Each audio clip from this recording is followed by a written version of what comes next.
life-changing year, I would say, for myself. It was a big change moving to this team. It paid off really quickly, but I think, yeah, it took a lot of adaptation to a new system and meeting a bunch of new people, and it all went really super well, and I adjusted super fast, but I think it made the whole year really special because I was achieving things up front and quickly in a new environment, which just was special. It makes me want to repeat the same thing again this year.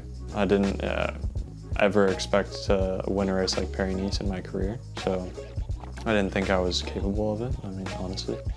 And so I think, like, just winning that so soon in the year changed a lot in my head. Like, it just made me realize that I was capable of more than I thought before. I think the team didn't have a bad year. I think it's just coming off of 2023, it would have been very difficult to match that, or nearly impossible to match what the team did in 2023. If you keep that in mind, it makes basically no matter what would have happened in 2024 disappointment in some sense, but the way I look at it, it wasn't at all. I think we achieved like the second best team in the World Tour, and we got second at the Tour de France. I think it was a really good year. Also, if you just take into account the circumstances with losing like two of the team's leaders at key times, like that, two of the riders that would get us that win races for a large portion of the year were out. I think that all of that into account, I think it was a good year.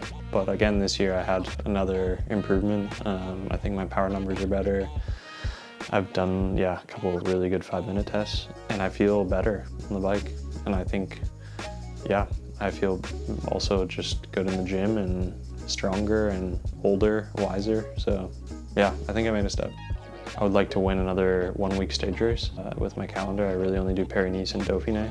I would like to win one of those. That would be amazing. I was really close at Dauphiné, so that would be really cool.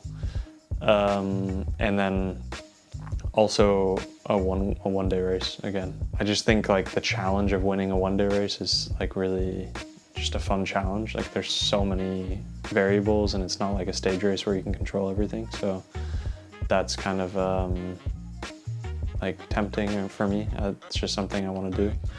And then I think my third goal would be to like do a better result in the Tour de France. Just improve on 8th place last year. Show that I'm still making steps in a Grand Tour scenario. Because I think for the future, that's a goal for myself, is to do GC at a Grand Tour at some point. Actually, E3, I would really like to win. That's a race that I've done well at now the past 2 years, and I think it's like the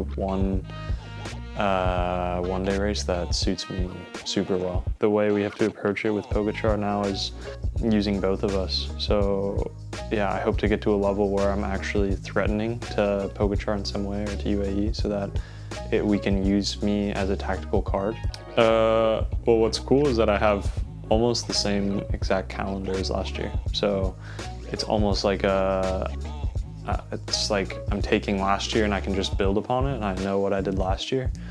But I think in general, the two things that I really did well last year were the 2 altitude camps. I think if I win a World Tour race, I would be really happy. Yeah, there are some new faces. I think I'm happy to see Simon Yates in the team. He's my roommate here.